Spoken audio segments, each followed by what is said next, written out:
लहानपणी माझे आजोबा नेहमी म्हणायचे, महाराष्ट्र ही संतांची भूमी आहे. तेव्हा माझ्या मनात नेहमी एक प्रश्न यायचा, देव तर सगळीकडे आहे, मग संतांची भूमी असं फक्त महाराष्ट्रालाच का म्हणतात? आणि आज पंढरपूरच्या ह्या वारीत त्या प्रश्नाचं उत्तर मला स्वतः अनुभवायला मिळाला. हर हर महादेव, रामकृष्ण हरी मित्रांनो, मी प्रभात आणि आज होता आपल्या पंढरपूर वारीचा तिसरा दिवस. पण हा दिवस खूप खास होता, कारण आज होती आषाढी एकादशी.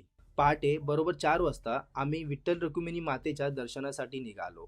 आमचा स्टे मंदिराजवळच होता, पण बाहेर आलो आणि समजलं की दर्शनाची रांग तब्बल 4 किलोमीटर लांब गेली होती. तेव्हा वाटलं, आज खरी परीक्षा आपली आणि प्रत्येक वारकऱ्यांची आहे. गप्पा गोष्टी करत, अभंग ऐकत आणि अनेक वारकरी बुवांशी बोलत आम्ही रांगेत पुढे सरकत होतो. जिकडे पाहावं तिकडे फक्त भक्त, विठ्ठल नाम. संपूर्ण पंढरपूर भक्तांनी न्हाऊन गेला होता.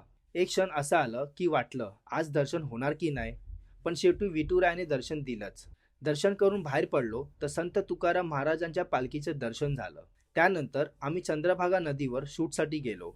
तिथे 2 लहान वारकरी दिसले. त्यांच्या चेहऱ्यावरचा आनंद पाहून मन भरून आलं. इतक्या प्रचंड गर्दीतही आपल्या पोलीस कर्मचाऱ्यांनी आपली जबाबदारी क्षणभरही सोडली नाही आणि त्यांच्यामुळेच लाखो भाविक भक्तांचे दर्शन होऊ शकत होते. आता एवढ्या गर्दीत शूटिंग करायचं कसं?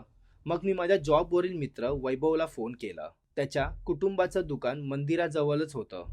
आम्ही दुकानाच्या 3ऱ्या मजल्यावर गेलो आणि तिथून हे दृश्य दिसलं. ते शब्दात सांगणं अशक्य आहे. माझ्या आयुष्यात पहिल्यांदाच मी इतकी मोठी वारी अनुभवत होतो. डोळ्यासमोर एकामागून एक पालख्या येत होत्या. लाखो वारकरी विठ्ठलाच्या नामात चालत होते. पण एवढी गर्दी असूनही प्रत्येक जण शिस्त पाळत होता. हे दृश्य पाहताना माझे डोळे न करत पणावले.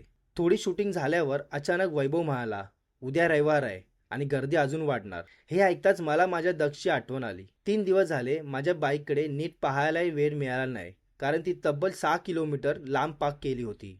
मनात विचार आला, सगळं व्यवस्थित असेल ना?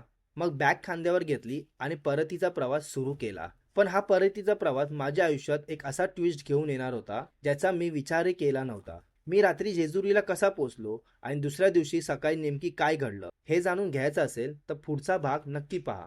तोपर्यंत पेजला फॉलो करा, व्हिडिओला लाईक करा. रामकृष्ण हरी.